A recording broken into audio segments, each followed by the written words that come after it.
चलिए आइए देखिए, हम बात कर रहे थे कुछ एग्जाम्पल हम आपको डिस्कस कर रहे थे, ठीक है ना। कुछ पॉइंट्स है प्रॉपर्टीज के बारे में जो हम आपको यहाँ पे रिप्रेजेंट कर रहे हैं। This is very very important. बहुत बार जो है ये डायरेक्ट इस पॉइंट से ही आपको जो है वो क्वेश्चंस आ गया है ना। तो कहने का मतलब है एक इम्पॉर्टेंट पॉइंट्स है कुछ जो कि आपको ध्यान में रखना होगा, तब यहाँ से क्या है ऑब्जेक्टिव क्वेश्चन डायरेक्ट में आपको पूछा जा सकता है।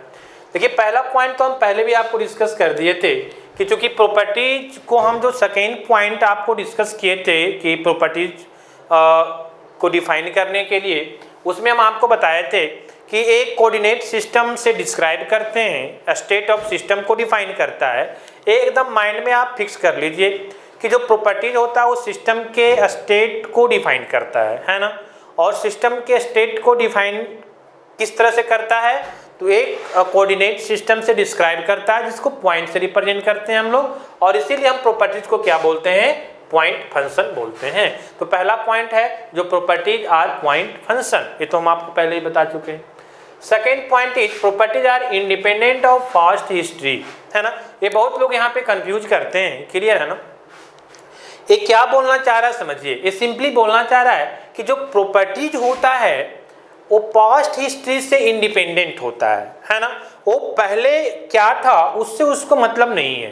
वो क्या बोले सेकेंड पॉइंट कि स्टेट ऑफ सिस्टम को डिस्क्राइब करता है, मतलब अभी वो क्या है, किस स्टेट में है, उसको डिफाइन करता है प्रॉपर्टीज। क्लियर है ना। जैसे अभी हम आपको बताए थे ना, यहाँ पे एक डायग्राम के थ्रू हम आपको डिफाइन किए थे, ठीक है ना, कि कुछ अगर मान लिया जाए कि किसी आप कोऑर्डिनेट से डिफाइन करना चाहते हैं, तो सपोज दैट यहाँ पे स्टेट नंबर 1 है और यहाँ पे स्टेट नंबर क्या है आपका 2 है ना। तो ये पहले का उसका पहले की हिस्ट्री से कोई मतलब नहीं है, ये इंडिपेंडेंट ऑफ पास्ट हिस्ट्री होता है। पहले की जो हिस्ट्री होता है उससे इंडिपेंडेंट होता है ना।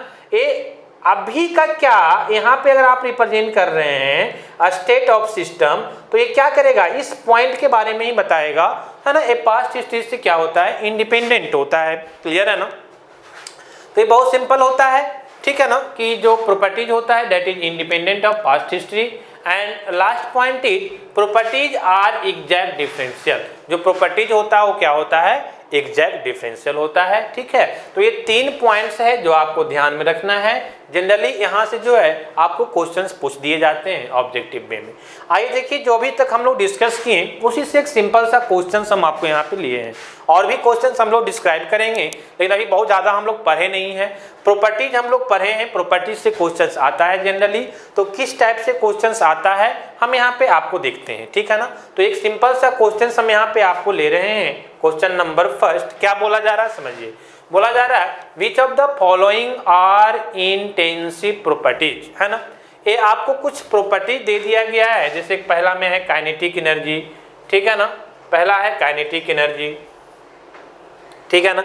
सेकेंड आपका क्या है, सेकेंड है आपका थर्मल कंडक्टिविटी, फिर क्या है प्रेशर, और फिर क्या है वॉल्यूम। ये 4 प्रॉपर्टीज आपको दे दिया गया है सिस्टम का। आपसे पूछा जा रहा है कि ये चारों में से इंटेंसिव प्रॉपर्टीज कौन है, कौन कौन है, मतलब कोई एक नहीं है, एक भी हो सकता है, 2 भी हो सकता है, 3 भी हो सकता है, चारों हो सकता है। क्लियर है ना।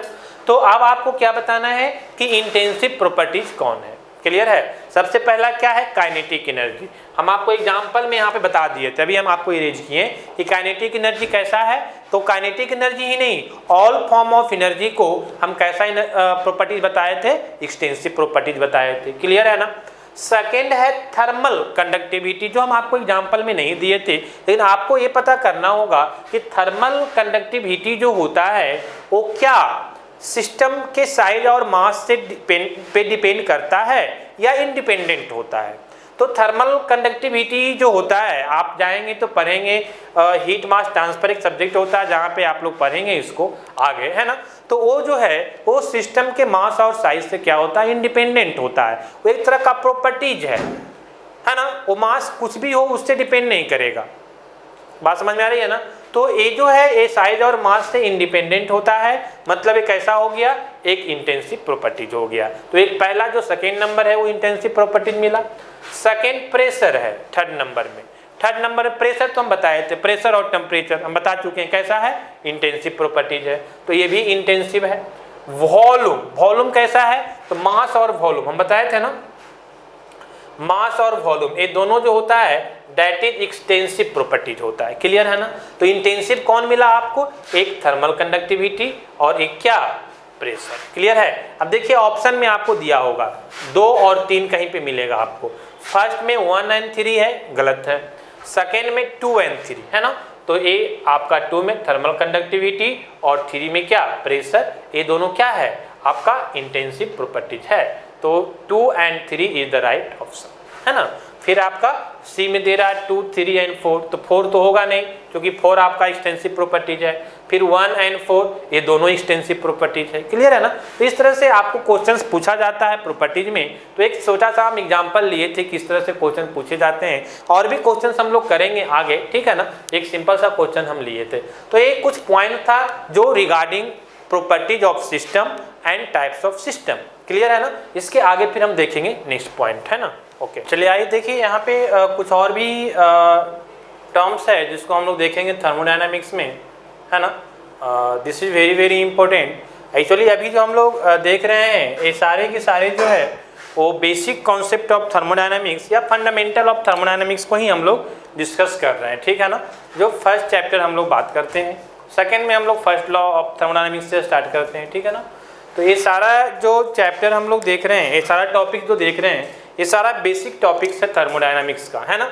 हम आपको बताए थे कि जब फर्स्ट चैप्टर होगा थर्मोडायनामिक्स का उसमें हम लोग क्या पढ़ेंगे, तो बेसिक कॉन्सेप्ट पढ़ेंगे हम लोग, है ना, बेसिक कॉन्सेप्ट ऑफ थर्मोडायनामिक्स, है ना। तो ये फर्स्ट चैप्टर में ही हम लोग सारे चीज़ देख रहे हैं जिसमें बहुत सारे टर्म्स डिफाइंड होते हैं, है ना, और उसको हम लोग को समझना होता है कि उस टर्म्स का मतलब क्या है, तब हम लोग आगे उसको क्या करते हैं, इम्प्लीमेंट करते हैं, आगे उसको हम लोग यूज करते हैं, ठीक है ना।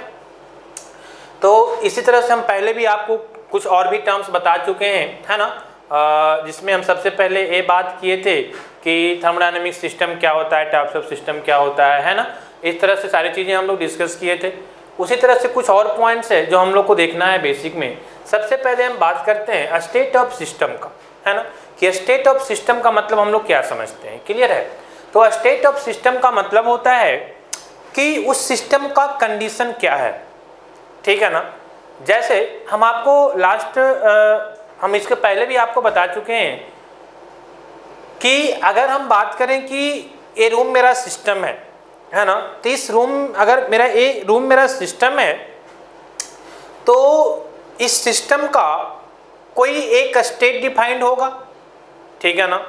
एक स्टेट का मतलब क्या हुआ कि कोई एक कंडीशन डिफाइंड होगा एक पार्टिकुलर टाइम के लिए, है ना।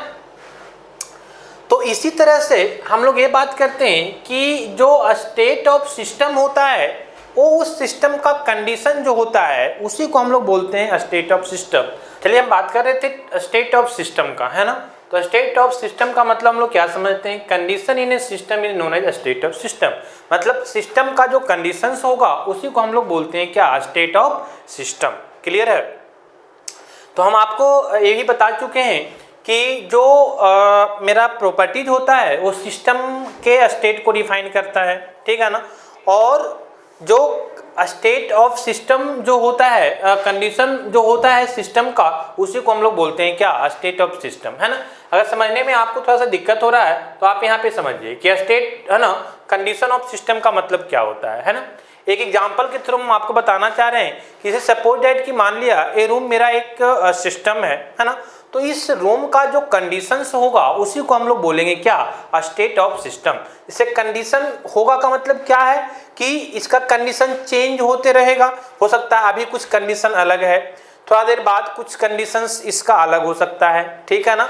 जैसे आप समझिए यहाँ पे कंडीशंस को कौन डिफाइन करेगा, तो कंडीशन को डिफाइन करेगा प्रॉपर्टीज, है ना। प्रॉपर्टीज कैसे डिफाइन करेगा, तो मान लिया जाए कि ये अभी आपका जो रूम है, इस रूम को हम जो सिस्टम मान रहे हैं, तो इस रूम का कुछ आपका टेम्परेचर और कुछ प्रेशर होगा, ठीक है ना। तो अभी जो एक पार्टिकुलर कंडीशंस में अभी कोई आपको पूछे आकर कि इस रूम का कंडीशन क्या है, तो इस रूम का कंडीशन बताने का मतलब कि आप क्या बताएंगे कि इस रूम का टेम्परेचर कितना है, इस रूम का प्रेशर कितना है। वो किस पॉइंट ऑफ व्यू से पूछा जा रहा है वो उस पर भी डिपेंड करेगा। जैसे एग्जांपल के तौर पे हम आपको बताते हैं कि सपोज दैट कि आपको गर्मी का मौसम है ना, टेम्परेचर बहुत ज़्यादा है, रूम में एसी लगा हुआ है, ठीक है ना। अब कोई बंदा आता है और पूछता है कि अच्छा इस बाहर तो बहुत गर्मी है, इस रूम का कंडीशन क्या है ना। तो कंडीशन क्या है मतलब क्या, इस रूम के वो टेम्परेचर के बारे में जानना चाह रहा, मतलब टेम्परेचर क्या होता है, एक तरह का इंटेंसिव प्रॉपर्टीज होता है, क्लियर है ना। तो मेरा कहने का मतलब ये हुआ कि जो कंडीशन होता है सिस्टम का वो प्रॉपर्टीज डिफाइन करता है ना, और उसी को हम लोग क्या बोलते हैं, स्टेट बोलते हैं। तो ऑटोमेटिक फिर से वही चीज आ गया, हम पहले ही बता चुके हैं कि जो प्रॉपर्टीज होता है वो सिस्टम के स्टेट को भी डिफाइन करता है, क्लियर है ना। तो वो घूम के फिर उतना ही चीजें आ जाती है। बस आपको ये समझना है कि स्टेट ऑफ सिस्टम का मतलब हुआ कंडीशन ऑफ सिस्टम, और कंडीशंस को कौन डिफाइन करता है, प्रॉपर्टीज डिफाइन करता है।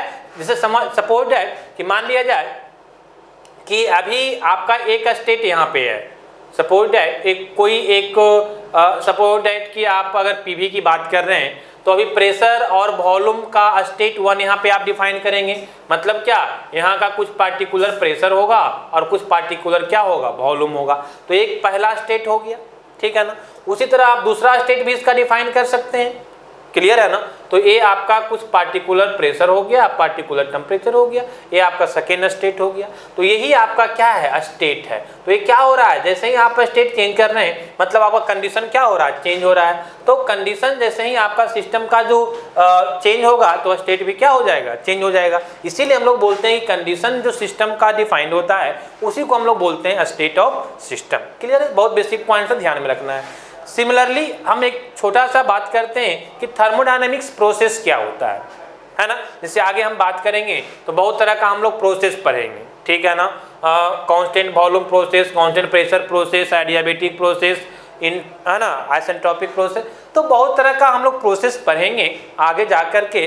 तो different types of process, reversible process, irreversible process, है ना। तो ये डिफरेंट टाइप का प्रोसेस हम लोग पढ़ेंगे। तो वो प्रोसेस, डिफरेंट टाइप से प्रोसेस पढ़ने के पहले हम लोग थोड़ा सा ये जाने कि थर्मोडायनामिक्स में प्रोसेस, थर्मोडायनामिक्स प्रोसेस का मतलब हम लोग क्या समझते हैं, ठीक है ना।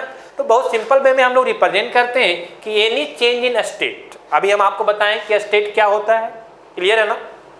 सिस्टम का स्टेट क्या होता है, स्टेट ऑफ सिस्टम क्या होता है। अब हम क्या बोल रहे हैं कि यही चेंज इन स्टेट जो होता है, देखिए यहाँ पे डिफाइन करते हैं, any change in state is known as process. तो यही चेंज इन स्टेट जो डिफाइन होता है that is known as process, उसी को हम लोग क्या बोलते हैं, प्रोसेस बोलते हैं। समझिए हम लोग क्या बोलना चाह रहे हैं कि चेंज इन स्टेट का मतलब क्या हुआ कि सपोज दैट कि हम कोई एक स्टेट यहाँ पे डिफाइन किए, है ना। सपोज दैट ये आपका स्टेट नंबर 1 है, ठीक है। अब हम कोई दूसरा स्टेट अब चेंज कर दिए हम अपना स्टेट, अब यहाँ से यहाँ हम कोई एक दूसरा स्टेट डिफाइन कर लिए, ठीक है। तो ये जो मेरा बनता है ये क्या बनता है, एक प्रोसेस हो गया मेरा, ठीक है ना। ये 1 to 2 क्या हो गया, ये स्टेट 2 है एंड दिस इज स्टेट 1 है। तो जब स्टेट आपका चेंज किया 1 से 2 तो ये 1 to 2 एक क्या बन गया, दिस इज प्रोसेस। तो इसी को हम लोग क्या बोलते हैं, ये मेरा एक थर्मोडायनामिक्स प्रोसेस कहलाएगा। या फिर आप इसको इधर से भी बोल सकते हैं कि यहाँ पे आपका स्टेट 2 है, इधर से हम चेंज करके 1 पे जाएंगे तो ये भी क्या कहलाएगा, प्रोसेस कहलाएगा। तो सिंपल वे में हम लोग ये रिप्रेजेंट करते हैं कि यानी change in state, change in state को हम लोग क्या बोलते हैं, प्रोसेस बोलते हैं। तो ये आपका सिंपल 2 टर्म था, एक को हम लोग स्टेट ऑफ सिस्टम की बात कर रहे थे और दूसरा हम लोग प्रोसेस की बात कर रहे थे। ये बहुत सिंपल पॉइंट्स है। आइए एक नेक्स्ट और है that is known as thermodynamic cycle, ठीक है ना। अब साइकिल हम लोग पढ़ेंगे आगे जा कर के, जैसे हम लोग फर्स्ट लॉ भी पढ़ेंगे। तो फर्स्ट लॉ जो डिफाइंड होता है फॉर साइकिल के लिए डिफाइंड होता है, वहाँ पे एक साइकिल के लिए हम लोग पढ़ते हैं। तो अब वहाँ पे उसके पहले हम लोग को ये जानना होता है कि आखिर साइकिल होता क्या है, थर्मोडायनेमिक साइकिल का मतलब हम लोग क्या समझते हैं, ठीक है ना। ऐसे तो हम लोग समझते हैं कि साइकिल का मतलब क्या होता है, लेकिन अब थर्मोडायनेमिक साइकिल में कुछ और भी टर्म्स होता है, कुछ और भी पॉइंट्स होता है साइकिल के रिलेटेड, तो उसको भी हम लोग समझेंगे। तो सबसे पहले हम बात करते हैं थर्मोडायनेमिक साइकिल के बारे में, है ना, कि थर्मोडायनेमिक साइकिल क्या होता है, ठीक है। देखिए आइए यहाँ पे समझिए, पहले हम डिफिनीशन की बात करते हैं, फिर हम आपको यहाँ पे रिलेट करेंगे डिफिनीशंस को, है ना। यहाँ पे हम आपको 3 पॉइंट्स लिखाए हैं थर्मोडायनामिक साइकिल से, और जहाँ से क्वेश्चन पूछा जाता है ऑब्जेक्टिव वे में जनरली, है ना। ऐसे भी आपको यूनिवर्सिटी एग्जाम में भी थर्मोडायनामिक साइकिल, है ना, थर्मोडायनामिक इक्विलिब्रियम, ठीक है ना, ये सब चीज़ों को आपको लिखने के लिए दिया जा सकता है, ठीक है। तो थर्मोडायनामिक साइकिल का मतलब हम लोग समझते हैं कि a system is said to have undergone a thermodynamic cycle if the initial and final points are same. This is important point. Initial and final points are same, ठीक है ना। ये इंपॉर्टेंट पॉइंट है, इसको आप अंडरलाइन कर सकते हैं कि इसका जो इनिशियल और फाइनल पॉइंट होना चाहिए वो क्या होना चाहिए, सेम होना चाहिए ना। तब हम उसको क्या बोलेंगे, थर्मोडायनामिक साइकिल बोलेंगे। कैसे, आइए समझिए इसको, थोड़ा सा ध्यान दीजिए। यहाँ पे हम आपको थोड़ा सा इसको रिलेट करने की कोशिश करते हैं। सपोज दैट कि ये आपका है ना, कोई एक हम डायग्राम ले रहे हैं। देखिए यहाँ पे ध्यान दीजिए, हम किसकी बात कर रहे हैं, हम आपको दिखाना चाह रहे हैं कि थर्मोडायनामिक साइकिल क्या होता है, ठीक है। थर्मोडायनामिक साइकिल को हम लोग किस तरह से डिफाइन कर रहे हैं कि हम तभी बोलेंगे जब वो इनिशियल और फाइनल पॉइंट क्या हो जाएगा, सेम हो जाएगा। किसी प्रोसेस का इनिशियल और फाइनल पॉइंट सेम हो जाएगा। आइए देखिए यहाँ पे ध्यान दीजिए, जैसे कि अगर हम बात करें कि यहाँ से हम स्टार्ट किए, दिस इज स्टेट 1 और हेयर टू हेयर, ठीक है ना। तो ये स्टेट 1 और ये स्टेट 2 है ना। तो ये 1 से 2 में हम आए तो क्या बोलेंगे इसको, साइकिल? नो, साइकिल नहीं बोलेंगे। साइकिल कब बोलेंगे, जब इनिशियल एंड फाइनल, है ना। हम लोग साइकिल कब बोलेंगे, जब इनिशियल और फाइनल पॉइंट्स क्या हो जाएगा, सेम हो जाएगा। अब यहाँ पे ये इनिशियल पॉइंट था, ये फाइनल पॉइंट है, अब दोनों तो सेम है नहीं, तो इसको हम लोग साइकिल नहीं क्या बोलेंगे, तो प्रोसेस बोलेंगे। अभी हम बताए थे ये क्या हो रहा है, this is state 1, this is state 2, तो चेंज इन स्टेट हो रहा है, तो हम लोग क्या बोलेंगे, इसको प्रोसेस बोलेंगे। क्लियर है। लेकिन यही एक और प्रोसेस कुछ इस तरह से हो जाए, इस तरह से हो जाए, है ना, 1 to 2 और 2 to 1। तो अब हम लोग क्या किए कि यहाँ से स्टार्ट किए, 1 to 2 आए, फिर यहाँ से कहाँ पे आ गए, यहाँ पे आ गए। तो अब एक ये जो बन गया, अब देखो यहाँ से हम यहीं से स्टार्ट किए थे ना, इसी पॉइंट से इनिशियल पॉइंट मेरा यही था और फिर फाइनल पॉइंट भी मेरा यही आ गया। तो अब इसको हम लोग क्या बोलेंगे, थर्मोडायनामिक साइकिल बोल सकते हैं। तो अब जो है इसको हम लोग बोल सकते हैं कि ये क्या हो सकता है, दिस इज थर्मोडायनामिक साइकिल, है ना। इसको हम लोग थर्मोडायनामिक साइकिल बोल सकते हैं। क्यों? क्योंकि इसका इनिशियल और फाइनल पॉइंट क्या हो गया, सेम हो गया, ठीक है ना। तो बहुत सिंपल वे में है कि कोई भी साइकिल को हम थर्मोडायनामिक साइकिल तभी बोल सकते हैं जब उसका इनिशियल और फाइनल पॉइंट्स क्या हो जाए, सेम हो जाए, है ना। वेरी सिंपल है। अब देखिए इसके रिगार्डिंग और भी कुछ पॉइंट्स है जहाँ से जनरली कुछ क्वेश्चंस आपको पूछे जाते हैं। पहला पॉइंट ये है कि minimum number of process required for a thermodynamic cycle are 2, है ना। कभी कभी ये क्वेश्चन पूछ दिया जाता है। अब यहाँ पे थोड़ा कंफ्यूजन होगा, आप समझोगे, यहाँ पे ध्यान देना। बोला जा रहा है कि अगर हमसे ये पूछा जाए कि एक थर्मोडायनामिक साइकिल को कंप्लीट करने में मिनिमम नंबर ऑफ प्रोसेस की कितनी रिक्वायरमेंट होगी, तो आप क्या बताएंगे, है ना। तो वो आपको कितना होगा, 2 होगा। मिनिमम 2 प्रोसेस चाहिए to complete a thermodynamic cycle. तो कैसे हम लोग समझेंगे, तो देखो यहाँ पे ध्यान दो, अब समझो। यहाँ पे सेम ही चीज है, बहुत ईजी है। अभी तो हम आपको रिप्रेजेंट किए भी यहाँ पे कि अब हमको अगर एक साइकिल बनाना है तो हम एक तो प्रोसेस ए ले सकते हैं, 1 to 2 आया तो दिस इज प्रोसेस नंबर 1, है ना। तो हम सपोज इसको बोल सकते हैं कि ये क्या है, प्रोसेस ए है। क्लियर। अब दूसरा, अभी तो मेरा एक साइकिल कंप्लीट हुआ नहीं है, क्लियर है ना।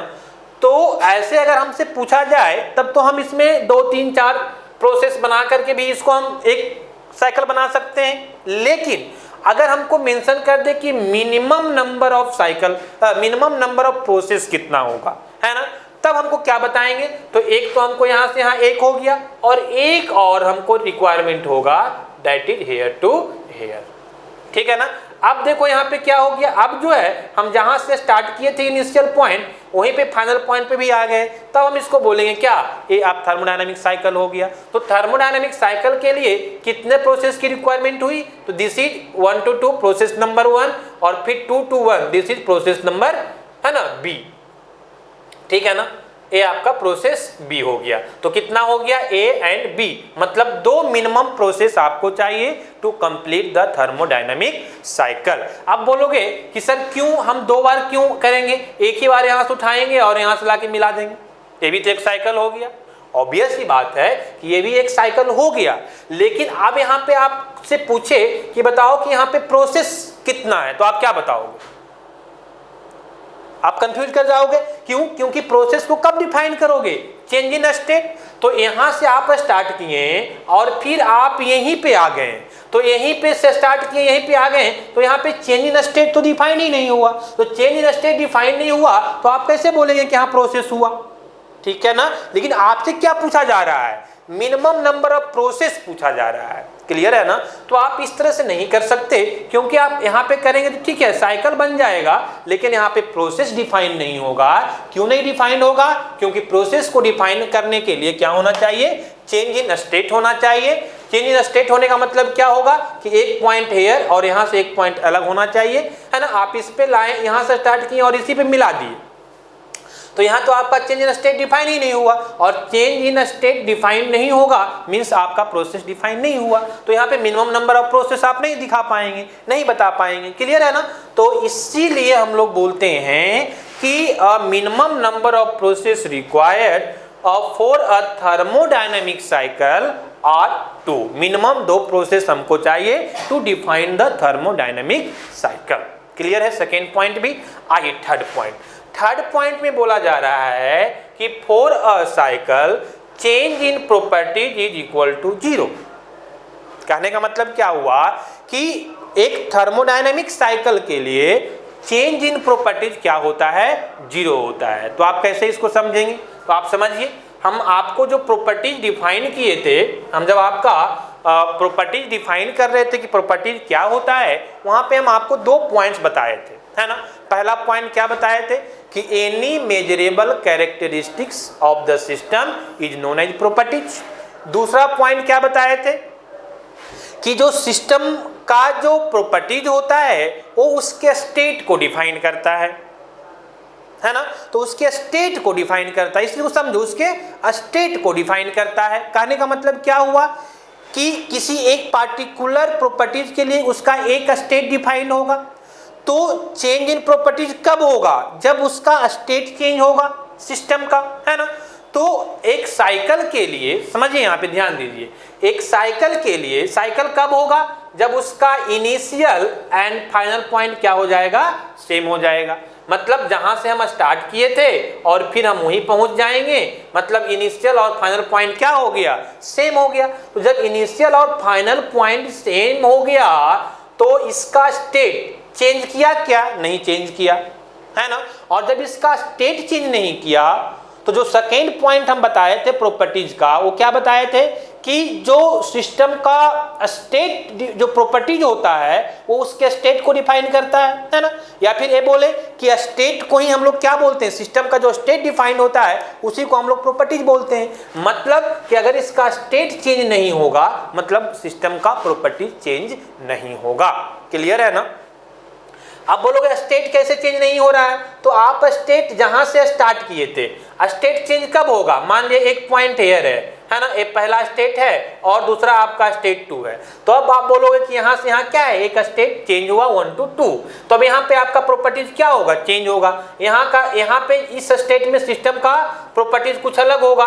मान लिया कुछ भी यहाँ पे प्रॉपर्टीज है, पी भी है, तो इस स्टेट में पी और भी का वैल्यू कुछ अलग होगा और इस स्टेट में पी और भी का वैल्यू क्या होगा? अलग होगा। मतलब ए आपका प्रॉपर्टीज कुछ अलग डिफाइन करेगा और यहाँ पे प्रॉपर्टीज क्या होगा? अलग होगा। मतलब चेंज इन प्रॉपर्टी डिफाइंड हुआ। लेकिन अगर आप एक ही पॉइंट पे बात करोगे, यहां से जाओगे फिर यहीं पे आ जाओगे, तो ऑब्वियस सी बात है कि आपका स्टेट चेंज नहीं हो रहा है, मींस आपका प्रॉपर्टीज भी सिस्टम का चेंज नहीं हो रहा है। क्लियर है ना। तो अब यहां से हम ये बात करते हैं, एक्चुअली इसीलिए हम वहां पे दोनों पॉइंट को मेंशन किए थे कि अगर हम एक ही पॉइंट, जनरली लोग क्या करते हैं एक ही पॉइंट से रिलेट कर देते हैं, तब ये सब चीजें को रिलेट करने में दिक्कत होता है ना। पहला पॉइंट हम क्या बताए थे कि मेजरेबल कैरेक्टरिस्टिक्स को हम लोग प्रॉपर्टी बोलते हैं, लेकिन अब यहाँ पे हम उससे रिलेट नहीं कर पाते मेजरेबल कैरेक्टरिस्टिक्स से, इसीलिए हम आपको सेकेंड पॉइंट भी वहां पे लिखाए थे कि जो मेरा प्रॉपर्टीज होता है वो सिस्टम के स्टेट को भी डिफाइन करता है। बस सिंपल वे में याद रखना कि जो प्रॉपर्टीज होता है वो सिस्टम के स्टेट को भी डिफाइन करता है ना। तो यहाँ पे अगर सिस्टम के स्टेट को डिफाइन कर रहा है तो चेंज इन स्टेट नहीं हो रहा है, साइकिल के लिए, जहां से आप स्टार्ट किए थे वहीं पे आ गए, तो चेंज इन स्टेट नहीं हो रहा है तो आपका चेंज इन प्रॉपर्टीज भी नहीं होगा, क्योंकि प्रॉपर्टीज ही तो स्टेट को डिफाइन करता है। क्लियर है ना? तो कहने का मतलब है जो नेक्स्ट पॉइंट था आपका कि for a cycle change in properties is equal to 0, तो आप इसको यहाँ से समझ सकते हैं, यहाँ से आप इसको रिलेट कर सकते हैं। ठीक है ना? तो ये कुछ बेसिक पॉइंट था जिसको हम आपको डिस्कस कर रहे थे। इसमें भी और भी कुछ टर्म्स है, तो आइए हम लोग देखते हैं कुछ नेक्स्ट टर्म को, है ना? ओके, चलिए आइए नेक्स्ट टॉपिक हम लोग बेसिक कॉन्सेप्ट ऑफ थर्मोडायनामिक्स में देखते हैं, that is reversible and irreversible process, है ना? एक्चुअली हम लोग दो तरह से प्रोसेस को यहाँ पे डिफाइन कर रहे हैं, एक को हम लोग बोल रहे हैं रिवर्सिबल प्रोसेस और दूसरे को हम लोग क्या बोल रहे हैं, इरिवर्सिबल प्रोसेस। और भी होता है, आगे जाके हम लोग एक क्वासी स्टैटिक प्रोसेस के बारे में भी पढ़ेंगे, है ना, इसके बाद, है ना? तो अब यहाँ पे एक्चुअली होता क्या है कि जैसे हम लोग आगे जब पढ़ेंगे तो हम लोग डिफाइन करेंगे पीडीवी वर्क, है ना, for close system and reversible process. Clear है? तो वहां पे हम लोग देखेंगे कि हम लोग बात करेंगे कि जो पीडीवी वर्क है उसका नाम ही है पीडीवी वर्क, या जनरली हम लोग कभी कभी उसको जनरलाइज्ड इक्वेशन की बात करते हैं, generalised equation for close system की बात करते हैं, है ना? तो हम वहां पे आपको बताएंगे कि वो जो generalised equation for close work है वो हम लोग ओनली रिवर्सिबल प्रोसेस के लिए यूज करेंगे, है ना? तो वहाँ पे रिवर्सिबल प्रोसेस के लिए यूज करेंगे तो हम लोग को पता होना चाहिए कि रिवर्सिबल प्रोसेस क्या होता है। क्लियर है ना? तो इसीलिए हम सारे टर्म को, अभी हम सारे उस टर्म को देख रहे हैं जो आगे जाकर हम लोग को क्या होगा, यूज होगा, जब हम आगे इसको स्टडी करेंगे नेक्स्ट चैप्टर। तो यहाँ पे उसी तरह से एक टर्म है that is reversible and irreversible process. Clear है ना? तो बाय डेफिनेशन पहले आप समझिए, बहुत ईजी है कि a process is said to be reversible process if when reversed follow the same path without leaving any effect on the system and surrounding। ठीक है ना? ये आपको इंपॉर्टेंट है, if when reversed follow the same path। Clear है ना? ये आपका इंपॉर्टेंट पॉइंट्स है यहाँ पे। क्लियर है? क्या बोलना चाह रहा है समझिए, थोड़ा सा ध्यान दीजिए यहाँ पे। ठीक है? ये बोलना चाह रहा है कि सपोज दैट प्रोसेस क्या होता है, अभी हम आपको बताए थे कि चेंज इन स्टेट को हम लोग क्या बोलते हैं, प्रोसेस बोलते हैं। तो suppose that this is state number 1 और suppose that this is state number 2। तो ये जो चेंज इन स्टेट होगा तो ये मेरा क्या कहलाएगा, 1 से 2 एक प्रोसेस कहलाएगा। क्लियर है ना? तो अब 1 से 2 ये जो प्रोसेस है वो रिवर्सिबल है कि इरिवर्सिबल है, ये हम कैसे पता करेंगे, है ना? तो अगर जितना एनर्जी हमको 1 से 2 में लगता है उतना ही एनर्जी 2 से 1 में अगर हमको लगेगा तब हम इसको बोलेंगे, है ना? देखिए क्या बोल रहा है, इफ व्हेन रिवर्स, जब हम इसको उल्टा करेंगे, रिवर्स का मतलब उल्टा, जब हम उल्टा करेंगे, when reversed follow the same path, जब सेम पाथ को फॉलो करेगा, सेम पाथ का फॉलो करने का मतलब क्या कि सेम वर्क करना पड़ेगा हमको। अगर हम जिस रास्ते से आए, ठीक है ना, और उसी रास्ते से फिर हम अगर सेम पाथ को फॉलो करते हैं तो ऑब्वियस सी बात है हमको सेम वर्क करना पड़ेगा, सेम एनर्जी लगेगा। क्लियर है ना? तो अगर वो सेम पाथ को फॉलो करता है तब हम उसको बोलते हैं क्या, कि उस प्रोसेस को हम लोग बोलते हैं रिवर्सिबल प्रोसेस। क्लियर है ना? तो कहने का मतलब है कि 1 से 2 और रिवर्स करेंगे 2 से 1, अगर ये सेम पाथ को फॉलो करेगा तब हम इसको क्या बोलेंगे, तब इसको हम लोग बोलेंगे रिवर्सिबल प्रोसेस। क्लियर है ना? तो हम लोग क्या बोलेंगे, रिवर्सिबल प्रोसेस। अदरवाइज, है ना? आइए सेकेंड पॉइंट ये ध्यान रखिएगा कि without leaving any effect on the system and surrounding, system और सराउंडिंग में कोई इफेक्ट नहीं पड़ना चाहिए। कब? जब वो रिवर्स करता है, मतलब कि 1 to 2 में जितना वर्क मिलेगा उतना ही 2 to 1 में मिलेगा, है ना? आगे हम जाकर के आपको पढ़ाएंगे कि जो पीवी डायग्राम होता है, तो पीवी डायग्राम पे जो वॉल्यूम एक्सिस पे जो एरिया मिलता है प्रोसेस का, वो उसके वर्क डन के बराबर होता है। ठीक है ना? तो एक्चुअली हम लोग जो पीडीवी वर्क निकालते हैं तो 1 से 2 और 2 से 1, है ना? ये 1 से 2 और 2 से 1 में तो एरिया जो वॉल्यूम एक्सिस पे होगा वो सेम ही होगा, है ना? तो एरिया सेम ही होगा मतलब वर्क डन भी क्या होगा, आगे हम बात करेंगे, समझा रहे हैं यहाँ पे। तो वर्क डन भी क्या होगा, दोनों का सेम ही होगा, है ना? तो जब ऐसा कोई होता है तो वो कब होगा, सेम कब होगा, वो किस में होगा, रिवर्सिबल में होगा, इरिवर्सिबल में सेम नहीं होगा। बात समझ में आ रही है? तो इसीलिए हम लोग पीडीवी वर्ब को बोलते हैं कि वो रिवर्सिबल के लिए ही एप्लीकेबल होगा। आगे हम जब वहां पे जाएंगे जनरलाइज्ड इक्वेशन में तब हम आपको डिटेल से और बात करेंगे, ठीक है ना। अभी आप सिंपल इतना समझे कि 1 to 2 और रिवर्स 2 to 1 में अगर सेम पाथ फॉलो करता है without leaving any effect in the system and surrounding, तब हम उसको क्या बोलेंगे, रिवर्सिबल प्रोसेस बोलेंगे। क्लियर है ना। अब इरिवर्सिबल, तो वैसा प्रोसेस जो रिवर्सिबल नहीं है वो सारे क्या कहलाएगा, इरिवर्सिबल कहलाएगा। मतलब a process which is not reversible is known as irreversible, is known as irreversible process. Clear है, बहुत सिंपल वे में। अब और कुछ पॉइंट्स है जिसको आप ध्यान दीजिएगा। पहला पॉइंट तो यहाँ पे है ना, कि रिवर्सिबल प्रोसेस जो होता है उसको एनालाइज करना हम लोग को आसान होता है। ऑब्वियस ही बात है कि 1 to 2 आया और रिवर्स किए तो भी सेम पाथ को फॉलो किया, तो अब उसको एनालाइज करना क्या हो जाएगा, इजी हो जाएगा, है ना। एक होता है कि नहीं 1 से 2 में कुछ अलग हुआ और 2 to 1 में कुछ अलग पाथ को फॉलो किया, ठीक है ना। तो उस केस में क्या होता कि सारी चीजें चेंज करता है ना, तो वहां पे एनालाइज करना थोड़ा सा क्या होता, कॉम्प्लेक्स होता। तो ये आपको ध्यान में रखना है कि जो रिवर्सिबल प्रोसेस होता है ना, रिवर्सिबल प्रोसेस इज सिंपल, यहाँ पे एम छूट गया है ना, सिंपल टू एनालाइज, है ना। इसको एनालाइज करना क्या होता है, सिंपल होता है। And it is use for comparing other actual process. Clear है ना। एक्चुअली हम लोग क्या करते हैं कि रिवर्सिबल के केस में हम लोग स्टडी करते हैं और इसके दूसरे कोई एक्चुअल प्रोसेस जो हो रहा है उससे हम लोग क्या कर लेते हैं, कंपेयर कर लेते हैं। तो ये ऑब्जेक्टिव में कभी कभी पूछ देता है कि हम लोग रिवर्सिबल को क्यों एनालाइज करते हैं, क्योंकि सिंपल टू एनालाइज होता है और इसको हम लोग कहाँ यूज करते हैं, तो यूज करते हैं एक्चुअल प्रोसेस को कंपेयर करने में, इससे रिलेट करते हैं एक्चुअल कंपेयर को। एक पॉइंट और ध्यान में रखिएगा कि फ्रिक्शन जो है वो किसी प्रोसेस को इरिवर्सिबल बना देता है। अब बहुत सिंपल वे में आप समझ सकते हैं कि सपोज दैट आप हेयर टू हेयर आप इसको इस तरह से लिख रहे हैं 1 to 2, एक प्रोसेस हो गया 1 to 2, स्टेट चेंज किया। तो 1 to 2 जब आप इसको रिप्रेजेंट कर रहे हैं तो बोर्ड पे कुछ फ्रिक्शन है ना। तो ये जो 1 to 2 कर रहे हैं ये आपका जो है अगर फ्रिक्शन डिफाइंड हो जाएगा तो ये आपका क्या हो जाएगा, चेंज हो जाएगा। कहने का मतलब क्या हुआ कि जब दोनों केस में अलग, मान लिया 1 to 2, अभी कुछ हम ये बात कर रहे हैं कि फ्रिक्शन लेस है, क्लियर है ना।